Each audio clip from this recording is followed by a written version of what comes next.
Hello दोस्तों, आज मैं अपने ट्रैवलिंग के दौरान छत्तीसगढ़ के कांकेर ज़िले से लगभग 30 किलोमीटर की दूरी पर स्थित केसकाल नामक स्थान जो कि कोंडागांव ज़िले में पड़ता है।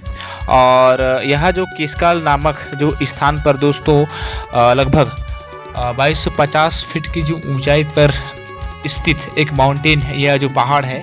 और इसी जो माउंटेन या जो पहाड़ पर 12 खतरनाक मोड़ का एक रोड या सड़क बना हुआ है और इसे 12 भावर भी कहा जाता है।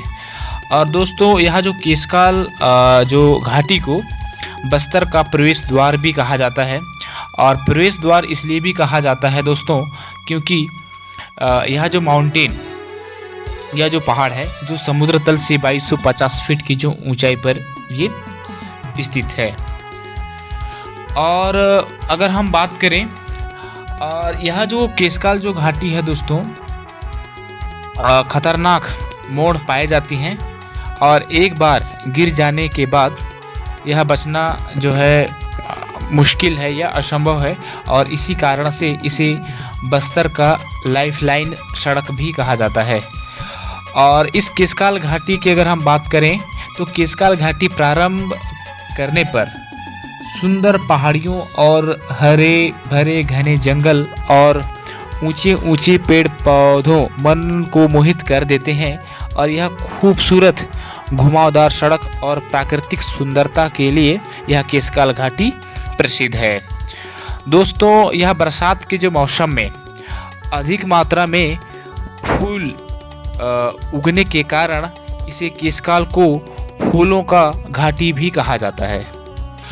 और जहाँ तक अगर हम बात करें ना तो केसकाल घाटी में अगर हम सड़क निर्माण के अगर हम इतिहास देखें तो केसकाल घाटी का जो निर्माण कार्य सन 1879 में शुरू किया गया था।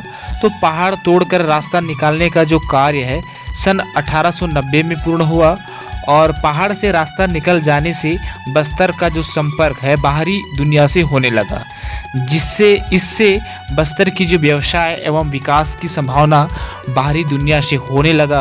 और यहाँ निर्माण कार्य लगभग दोस्तों 10 से 11 वर्ष लगे। सन 1890 में केसकाल गांव का क्षेत्र जंगल झाड़ी से भरा हुआ था।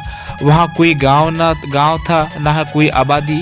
वह पहाड़ों की वजह से आगे जाने का रास्ता पूर्णतः अवरुद्ध था, जिसे तोड़कर बीच से रास्ता निकालने का निश्चय किया ताकि बस्तर राज्य का जो संपर्क बाहरी दुनिया से हो सके। और जिसे सन 1890 में पूर्ण किया गया। और इसी कारण से दोस्तों केसकाल घाटी को बस्तर का द्वार भी कहा जाता है। दोस्तों इस केसकाल घाटी के सामने दीवारों पर जो आदिवासी कलाओं का जो सुंदर चित्र अंकित किया गया है जो काफ़ी सुंदर लगता है। केसकाल घाटी में प्रारंभ होने पर रास्ते में जो घाट पड़ता है दोस्तों जो छठवें घाट पर एक मंदिर स्थित है जिसे तिलिन सती माता और बंजारिन माता मंदिर के नाम से जाना जाता है। यहाँ आने जाने वाले सभी गाड़ी कुछ समय के लिए इस घाटी में रुकते हैं और माता के दर्शन करके यहाँ से जाते हैं। और इस केसकाल घाटी में अगर हम रात के समय अगर हम देखें तो केसकाल घाटी को पार करना काफ़ी संघर्षमय रहता है। और रात में बड़ी वाहनों के प्रकाश के कारण दूसरे गाड़ी वाले वाहनों को पहाड़ी की चढ़ाई करना बड़ी समस्या होती है। और इस घाटी में गाड़ी को ऊपर चढ़ना और घुमावदार सड़क मोड़ को पार करना भी काफ़ी कठिन होता है। तो इस केसकाल घाटी में रात को चढ़ाई करने पर यह ध्यान देना आवश्यक हो जाता है कि सड़क में घुमावदार मोड़ व खतरनाक खाई के आसपास रेडियम की परत लगाई गई है जिससे कि वाहन चालक को ड्राइविंग करते समय किसी प्रकार की समस्या ना हो और दुर्घटना होने से भी बचा जा सके। दोस्तों यह जो केसकाल जो घाटी है बस्तर की जीवनदायिनी कहे जाने वाली इंद्रावती नदी और छत्तीसगढ़ की जीवनदायिनी कहा जाने वाली महानदी जो कि एक जल का मध्य विभाजक की तरह कार्य करता है। और हमारे जो छत्तीसगढ़ में अगर हम बात करें तो छत्तीसगढ़ के जितने भी जो बहने वाले जो नदियां हैं दोस्तों, वो उत्तर की ओर बहती है। और बस्तर की एक ऐसी जो इंद्रावती नदी है दोस्तों, जो दक्षिण छोर की ओर बहती है। तो एक तरह से हम देखें तो कहीं न कहीं केशकाल जो घाटी है वो जल का मध्य विभाजक की तरह ये कार्य करने लगता है। दोस्तों केशकाल के समीप ही अगर हम देखें तो टाटामारी पर्यटन केंद्र भी आप लोग को देखने को मिलेगा।